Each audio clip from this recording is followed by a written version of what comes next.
South ഇന്ത്യയിൽ തന്നെ ഏറ്റവും വലിയ പകൽ വെടിക്കെട്ട്. പൂരപ്രേമികൾക്ക് ഏറ്റവും വലിയ ഒരു പൂരമഹോത്സവമാണ് കഴനിക്കാവിശ്ശേരി പൂരം. നട്ടുച്ചയ്ക്ക് 12:30 മുതൽ 3 മണി വരെയാണ് പകൽ വെടിക്കെട്ട് നടക്കുക.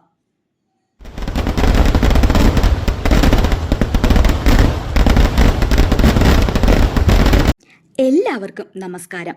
വെടിക്കെട്ട് ഭഗവതിക്ക് സമർപ്പിക്കുന്ന പൂരമഹോത്സവത്തിന്റെ പ്രധാന ഘടകമാണ്. ദേവിയുടെ മഹത്വം പ്രകടിപ്പിക്കാൻ ഉത്സവത്തിൽ ശബ്ദവും പ്രകാശവുമൊത്ത ആവിഷ്കാരമാണിത്. കാവിശ്ശേരി പൂരം വെടിക്കെട്ടിന്റെ ഏറ്റവും ശ്രദ്ധേയമായ ഭാഗമാണ് പുലർച്ചെ നടക്കുന്ന വെളുപ്പിനുള്ള വെടിക്കെട്ട്. പഞ്ചവാദ്യം, തായമ്പക തുടങ്ങിയ ശബ്ദമേളങ്ങളിൽ നിന്ന് ഉത്സവം ക്ലൈമാക്സ് എത്തുമ്പോഴാണ് വെടിക്കെട്ട് ആരംഭിക്കുന്നത്. ആ നിമിഷങ്ങളിൽ ദൈവഭക്തിയും ആവേശവും ഒന്നുചേർന്ന മാനസികാവസ്ഥയാണ് എല്ലാവർക്കും. പോലീസും ഫയർഫോഴ്സും സുരക്ഷാ വലയം ഒരുക്കി നിൽക്കും. വിശാലമായ തുറന്ന പറമ്പിൽ തന്നെയാണ് വെടിക്കെട്ട് നടക്കുന്നത്. ഒരിക്കൽ കാവിശ്ശേരി പൂരം വെടിക്കെട്ട് കാണുന്നവർ അതിന്റെ മികവ് മറക്കില്ല.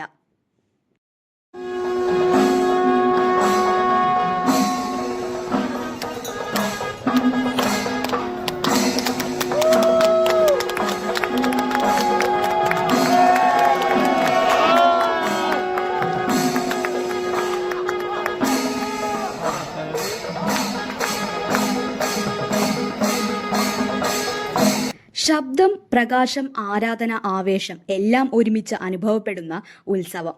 അപ്പോൾ ടീം ചോട്ടുമോട്ടു സൈനിങ് ഓഫ്.